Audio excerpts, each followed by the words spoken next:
record and world record.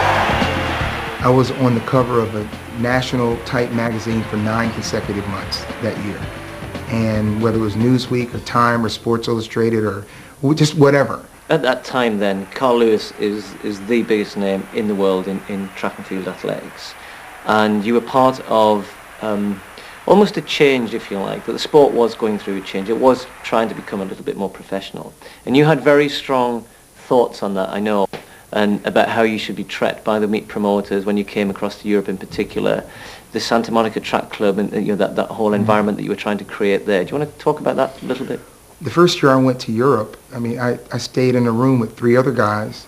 A bus came to pick us up twice a day. And I guess you could call it a room, but I wouldn't really call it that.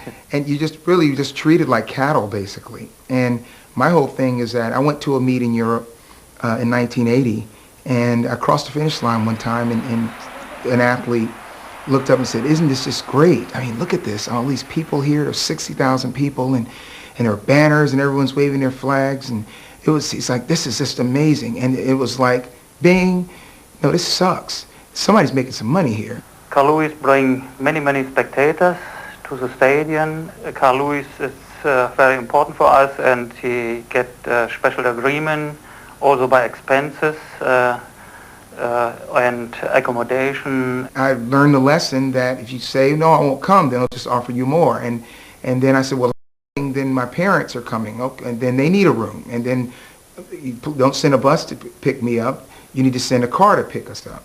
And then we as a club, we stick together. We're going to go as a team. We're going to try to create that team environment in this sport so that people can not only follow my career, but follow a group.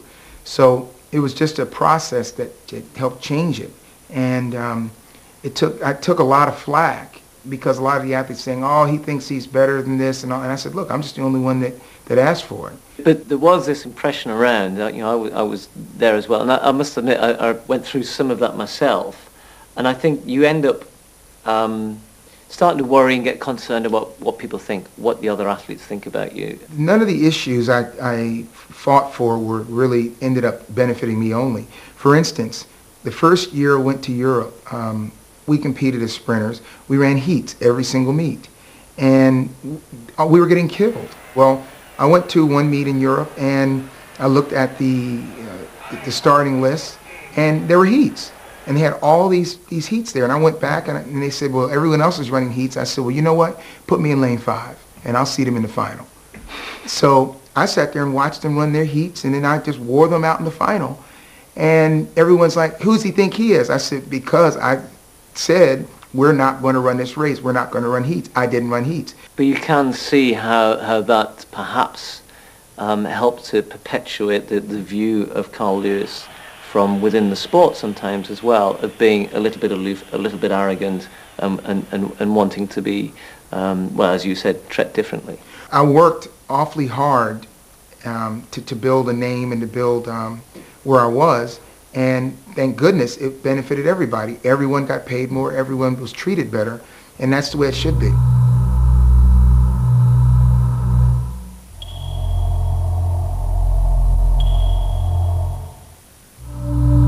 I'm bound to mention his name, but for the first time in '85, I think Ben Johnson actually beat you on one occasion. Were you, at that point, aware of who he was? I didn't think that he would end up running that fast because the way the programs were. I didn't think he had the talent to run that, and I think that just shows how much, if you're really on a good drug program, what it can do. In '87, he won that race at the World Championships. And Johnson storms on to win. In second place was Lewis, and a world record smashed out of sight. And he didn't just beat Lewis, he absolutely crucified him. I knew I was racing against him and the drugs. Everyone says, "Oh, he says all these gold medalists in Rome were on drugs." They were. I got just criticized beyond belief by the IAAF and all the federations, and I was like, wait a minute here. Here I am trying to do the right thing and talk about drug use in our sport, and I'm being criticized by the people that should be fighting that same battle. They're settled. The final of the Olympic 100 meters. Lets them go first time, and Ben Johnson got a brilliant start. It's Johnson away and clear, and Lewis is not going to catch him. Johnson wins it. Lewis second, Christie third. Christie got the bronze, and the world record is gone again. I was surprised that they caught him. I was surprised that Ben tested positive, and I was surprised that they caught him. I really still have strong feelings that he'd been caught before, and nothing was done about it. But Carl, I've got to ask you, in the last year or two, evidence was put forward that you yourself at that time had a positive test at the American trials, which was put to one side, as you have just described it. So I'm trying to, in my own mind, get a where your thinking was at, how you viewed yourself versus Ben Johnson. Were the two crimes, if you like, similar or very different? Well, steroids and a cold medicine, which and the levels that that did show up at the time would not even show up at all nowadays in the way it's testing. So we're talking about a deliberate taking of steroids, which people do, of course, to enhance performance. And I was just taking an herbal remedy. And the thing about it is that I think that people, said, aha, they wanted that smoking gun. And the parts that were in my system at the time were so low that it didn't even have a performance-enhancing quality at all. It wouldn't have even been close. And Ben was out taking steroids, and obviously we know what the intention is of that. Part of what you said before, though, you said your frustration was at the authorities, the IAAF and others, who perhaps were turning a blind eye, if you like. But the same type of accusation could have been levelled certainly at USA Track and Field and US right. Olympic Committee over your situation. Well, and you're right, and I've made those accusations as well, that USA Track and Field has done that, and I've said it in the past. And I think that's one of the reasons why it's great that we have USADA, a separate organization that does the drug testing. I called for that in the late 80s, almost 20 years ago. We need an independent drug testing agency. We can go back and look at interviews or look at things that I talked about in 85, 86, 87 in order to stop the problem. So there's no question when one organization runs the whole show, they can pick and choose what they want and do the things the way they want to do it. And that's the way it is. But now they're out of it. And I think that they can focus on trying to build up their sport or work with the athletes and everything else instead of sitting around doing drug testing, waiting for someone to make a mistake. Certainly these days they're caught out for stimulants, etc., that are in these remedies, what have you, and in supplements that people take. And there's a clear distinction between that and, in your view, the sort of thing that Ben Johnson was doing. You don't see the two as related. Well, I guess it would be the difference is like, I guess, an AK-47 and a backhand. Okay. There's no question out there that people want to say, Carl Lewis was a cheater, he did it, and he's just like Ben and all of that. And that's fine. It just amazes me that that people try to make that distinction because... You can understand why they would, though. You can understand why somebody who was held up very much as the epitome of the way things should be done. No, I don't. Because it's totally, they're two totally different things. That's people that want to try to create that distinction, absolutely. But in reality, the way it is, and not only that, it wasn't even covered up. And we went through the system, and I'll tell you what really happened. When they called and said it, and I was like, what are you talking about? They said, what is everything that you took? Everything that you took. So I sent all the vitamins and minerals and supplements up to the committee. They tested it, and they found what it was. Then actually 2 doctors ingested it at huge levels. They ingested that and tested their own samples, and it came out to that, the same thing. So that it wasn't as though they said, let's just cover this up. They went through a test, and they found it. If I had been lying about that, then I would have tested positive, or they would have done something. But they saw that that's the way the rules were at the time.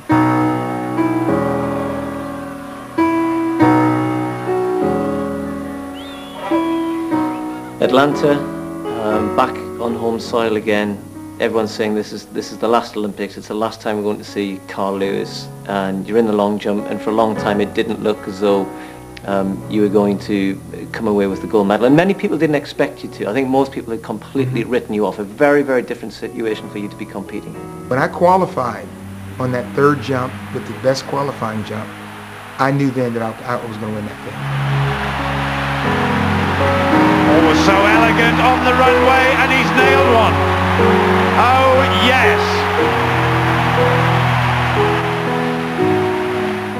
You win the gold medal there, and you know the epitaphs are being written. At what point did you think, right, that's it, I've had enough? Well, I decided to retire at the Olympic trials, believe it or not, when I was standing at the starting line of the 200 meters. I was running fairly well in the 200 all the way through, and I ended up drawing lane 1 for the final. Well, we all know that lane 1, there's no way you can make it. This is out of the question. So I remember about a minute before the race started, I was standing there and I said, I'm standing here in lane 1. I've been at this sport 17 years. I have 8 gold medals in the Olympics, and I'm in lane 1. It's time to move on. They wouldn't give you lane 5 anymore. Well, I mean, it was a point of they're still the same. It'll never change. That's where it was for me. It'll never change.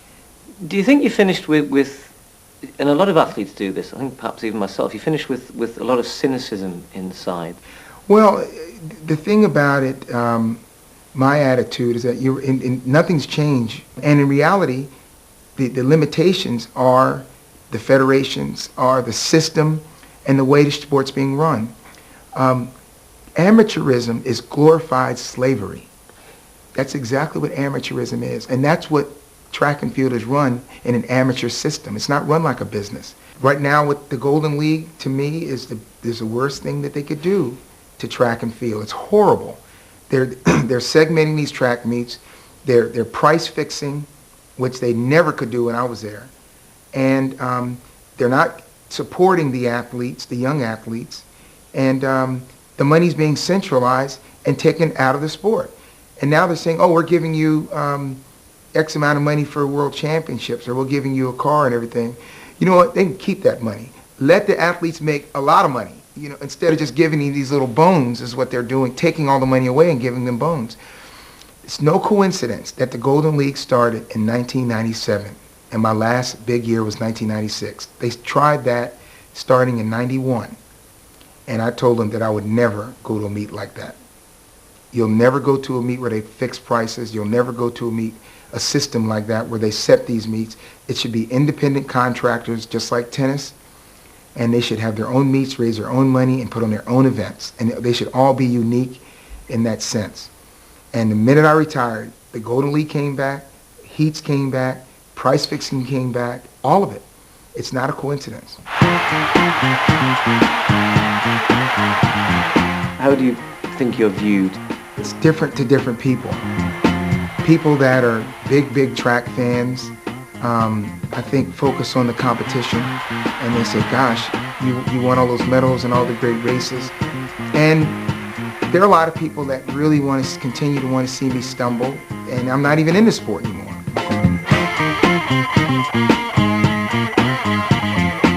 I have a very difficult time spending any time hating on anybody. My thing is don't hate, congratulate.